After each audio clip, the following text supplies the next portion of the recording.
Now we are taking a look at phonation, a common term in vocal study, and who better to help us than Melpomene, known as the songstress. Another fun fact is that Melpomene was believed to be the mother of the sirens, and the siren, ah, is often a way to get phonation going at the beginning of a warm-up or a choral rehearsal. The vocal cords, aka vocal folds, are located in the larynx. When we exhale, the air passes through the cords, causing phonation, which is our tone. The cords shorten for higher pitches and lengthen for lower pitches. I also mentioned in the last module the importance of an arched soft palate. This helps phonation aesthetically in that it will create a beautiful roundness to the tone. About my interpretation of Aristotle's ethos. This is the first skill that I have placed under the heading of ethos competent.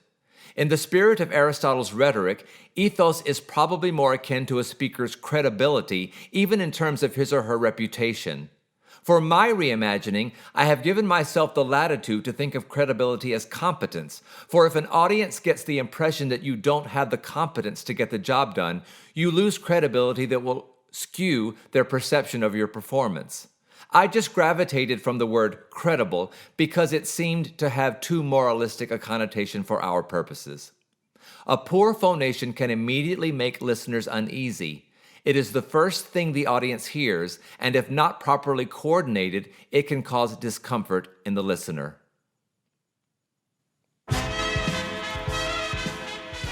And now it's time to play the vocal onset game. I'm your host, Melvin Pomini, better known as Melpomene. The contestant has 3 tries to demonstrate proper vocal onset. You see, the vocal cords are either abducted apart or adducted together. We're going for the old Goldilocks approach here, folks. Not too abducted, not too adducted, just right, causing a pleasing, clean onset. Our contestant is Aristotle. He hails from Stagira, Greece, where he founded the Lyceum and taught Alexander the Great. But how's his phonation? How are you feeling today, Ari? Can I call you Ari? Glad to hear it. Okay, here's your first chance to phonate. No, Ari. That was a glottal attack, which is when the cords are too adducted, causing that abrasive tone. Did you hear that harsh beginning to the tone, folks? That can cause damage to your cords and should be used minimally for effect. And folks, confidentially, if you tend to start your tone with a glottal, try putting the tiniest little H sound there. Okay, try again, Ari. Wrong again, Ari. That was too abducted and therefore breathy, undoing all the good work of respiration. You got one more try. That's it, but I'm afraid you don't win anything but your dignity. Give him a hand, folks.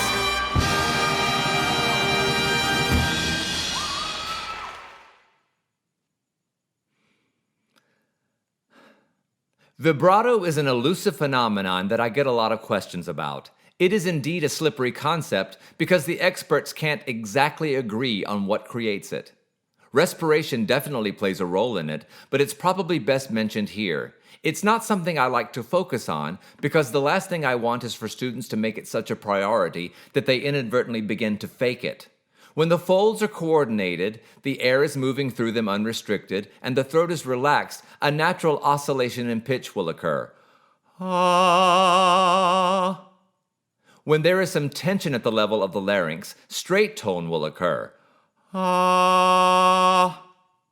Straight tone is not a bad thing. In fact, in choral singing and in medieval, Renaissance, and early Baroque styles of singing, to name a few, straight tone can be used to great effect. However, most everyone agrees that straight tone is an indication of tension, so be reserved when you decide to use it.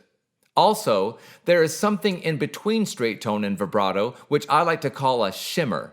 That is when the oscillation in pitch is there, but not predictable. This is still desirable because it is one step removed from the tension required to create a perfectly straight tone. A final word. Straight tone can be produced in a relatively healthy way, but usually only experienced classical singers can use it a lot without damaging their instrument. Finally, a word about vocal health. When you are sick, the part of your instrument most affected is phonation. Vocal folds become inflamed and coated with mucus. Allergies and acid reflux impair their ability to function properly. Also, poor choices like screaming and shouting at sporting events and smoking are damaging. I don't feel comfortable giving advice about any medications, natural or synthetic, although there are many that can help lessen the effects and duration of an oncoming illness. What I will say is that when I'm coming down with something, I drink an inordinate amount of water. Obviously, the water you drink never touches your vocal cords. That's a different pipe. However, drinking plenty of water helps create thin, watery mucus, which is the kind of mucus that helps folds stay lubricated properly. If you experience chronic hoarseness and are not suffering from allergies, sickness, or acid reflux, please consider going to an ear, nose, and throat doctor to have a scope for nodules or calluses on the vocal folds. Supply your cords with flowing air, equip them with a coordinated onset, feed them with plenty of hydration, and protect them by using them wisely and avoiding hazardous activities. After all, the beauty of your tone is crucial to the musical story you're trying to tell.